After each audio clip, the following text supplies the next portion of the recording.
Sinabi ng MMDA na malaking maitutulong ng pagbibigay ng emergency powers kay Pangulong Rodrigo Duterte para matugunan ang problema sa trapiko sa EDSA.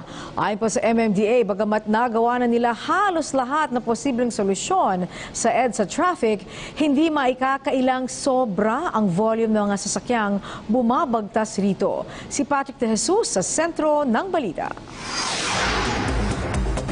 Wala akong pangako na hindi ko natupad except yung EDSA. Lahat natupad na, maliban na lang sa pagresolba sa mabigat na trapiko sa EDSA. Yan na mismo ang inamin ni Pangulong Rodrigo Duterte. Ang EDSA ay may habang 23.8 kilometers at daanan na ng halos lahat ng sasakyan, mapabus, jeep o pampribadong sasakyan.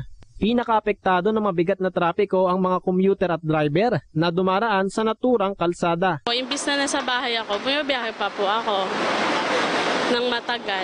Ang hirap, hindi lang sa katawan, pati sa bulsa namin, apektado na. Ayon sa MMDA, halos nagawa na nila lahat ng paraan para masolusyonan ang tumitinding traffic sa EDSA.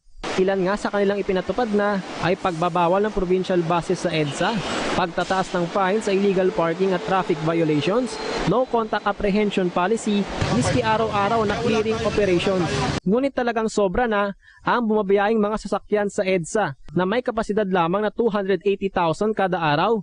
Ngunit inaabot na ito ngayon sa 400,000 kada araw. Ang MMDA, once lumapag na ho yung problema sa kalsada, it would be MMDA. Pero ho, yung ibang problema na yan, sa totoo lang po, hindi na ho kaya ng kapangyarihan ng aming ahensya na nakaangkop lang ho sa amin. Naniniwala rin ang MMDA na makatutulong ang emergency powers kung may pagkakaloob sa Pangulo upang masolusyonan na ang mabigat na trapiko sa EDSA. Bagay na hiningi na ni Pangulong Duterte sa mga mambabatas. At least magiging isang kampas na lang yung magiging solusyon sa usapin po ng trapiko. Talagang sakit sa ulo ang mabigat na trapiko kaya't paulit-ulit na pakiusap na rin ng MMDA na panatiliin ang disiplina sa kalsada upang hindi na makadagdag pa sa problema.